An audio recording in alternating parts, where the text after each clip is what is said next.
Yeah, yeah. You know, my sister from Brooklyn, so that's the type of shit they be saying. I don't even know if I'm saying it right. You know, I'm from Detroit, so we say what up, though. Back at it again with another video, because you know we improving every day. Today, as you see by the title, what we gonna talk about is how taking advice from pro bodybuilders will fail you if you drug-free. If you're a drug-free lifter like most lifters are, taking advice from pro bodybuilders, even some pro power lifters, even some pro weightlifters, it will fail you, and I'm gonna explain why. And before I get on with the topic, I know multiple times already I've talked about my stance against pro strength athletes because the vast majority, if not all of them, are on performance enhancing drugs. And I don't want people to think, oh, I hate professional strength athletes, or I hate people who use performance enhancing drugs, because I don't. You know what I'm saying? I don't hate them, especially if they open about it. If they open about it, I don't care what you're doing. If you're a competitor, I don't care what you're doing, because you're a competitor. You doing stuff to win. All their competition uses PEDs, so they might as well use PEDs too, if that's the way they make a living. But what I do have a problem with, and have zero disrespect for, is fake naturals. You know, guys who are on PEDs, but they pretend as if they're not. And they give information to audiences which they know are vast majority natural lifters. And it's advice that doesn't work. And it's either advice that they know doesn't work for drug-free lifters, or they're so deluded and or so ignorant on actual lifting because they've been on drugs so long that they give advice thinking it'll work for everybody, but it really won't. So what are some examples of this advice that is gonna fail you according to Chris Flanoy? You know,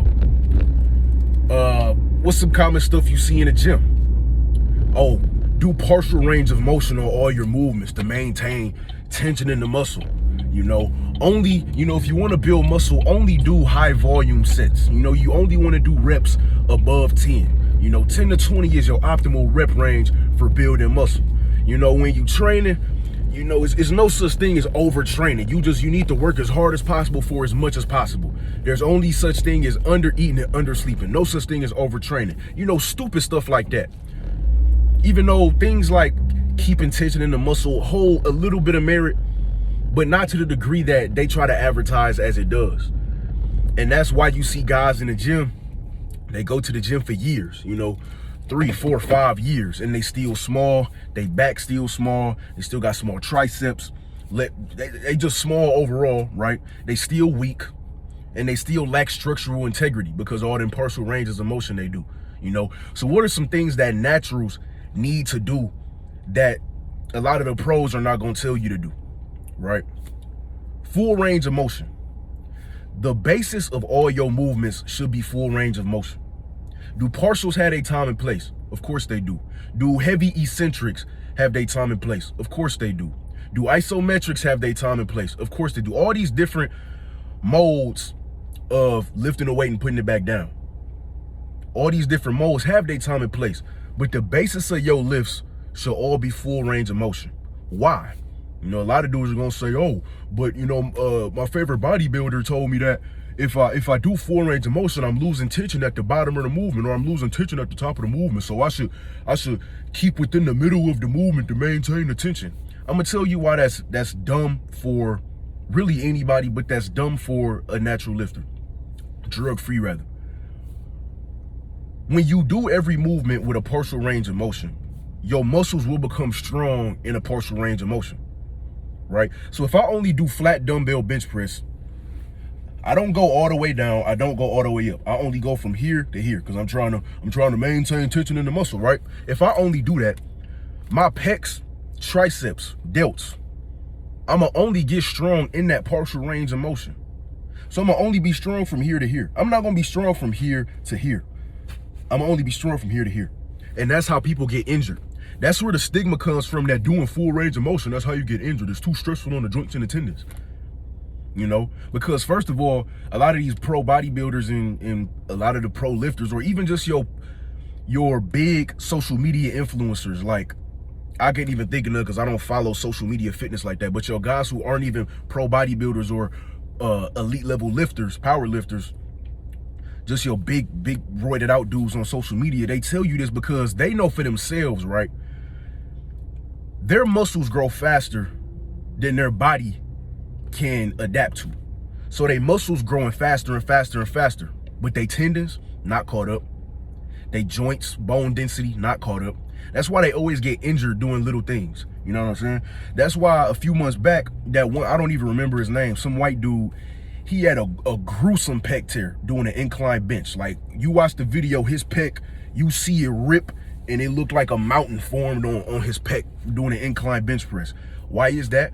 Because his tendons are not healthy. So they couldn't handle he was doing incredible weight. I want to say it was like 4 plates or something. His tendons could not handle the weight that his muscles could handle. So he tore the pec. So then for 2 or 3 months after that, on social media fitness, everybody was scared to do incline press because they thought they would tear a pec. When really that's number one, because his body is not adapted as a drug-free lifters would be. And secondly, because everyone does these partial range of motion movements all the time. So when they do full range of motion, they feel joint pain or they feel tendon pain or they get injured. That's why a lot of guys, that's why the bench press is so dangerous. You know, for example, that's why the bench press, in my opinion, is the most dangerous of the power lifts. A lot of people think it's deadlift. Some people say squat. I say it's bench press to the regular lifters in the gym, like I'm about to go in right now. Why? Because they do all these partial ranges of motion. They do stuff like forced reps where they had a spotter help them force reps up after they failed muscularly. They keep going after mechanical failure, which is even worse. That's how you really get injured. And they do all these partial ranges of motion.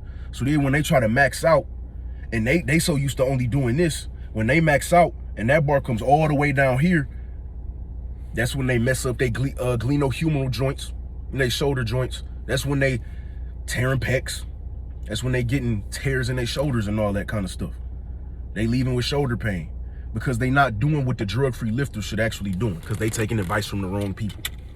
What's some other advice the bodybuilders will tell you, or the dudes who've been so diluted with the drugs they're not tapped into reality? Something you get from Greg Doucette, who has a lot of respectable information, and he was a incredible power lifter, incredible bodybuilder, you know. But something that he says that's not tapped into reality of the normal drug-free lifter is that you can just gain. Like, you can just infinitely gain muscle without gaining fat, you know, or you can just infinitely gain muscle with gaining teeny-weeny bits of fat. Now, for your novice, yeah, that's true.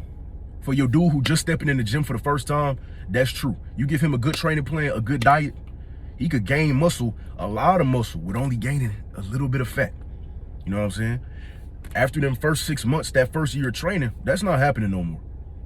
That's not happening no more. You're not gaining significant amounts of muscle without gaining some fat. I'm not saying you have to gain significant fat to gain significant muscle, but you're not gaining significant muscle without gaining some fat after them first 6 months to a year of training.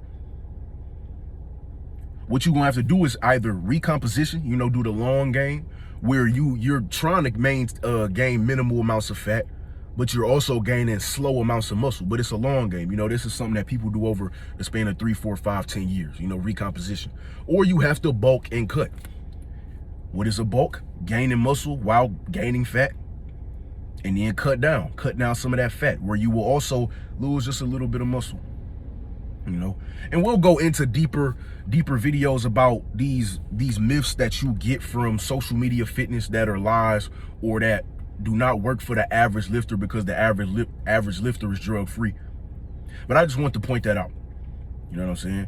And that's what's taking my lifting to the next level for me personally, because I make sure to take a lot of advice with a grain of salt. I take a lot of advice with a grain of salt, especially depending on who it's from.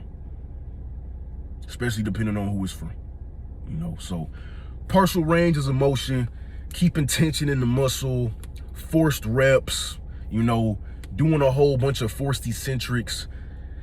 You got a mind-muscle connection, bro, squeeze the muscle, all that kind of stuff. It's got its time and place, but your bread and butter needs to be full range of motion lifts, heavy lifting, and caloric surpluses, you know, for building mass. And then when you want to cut your fat, cut down. Another myth is when you cutting, you need to do a whole lot of volume. That's a stupid myth too. We'll get into that later. But that's the topic for the day, man. Don't forget to like the video and subscribe to the channel. Peace.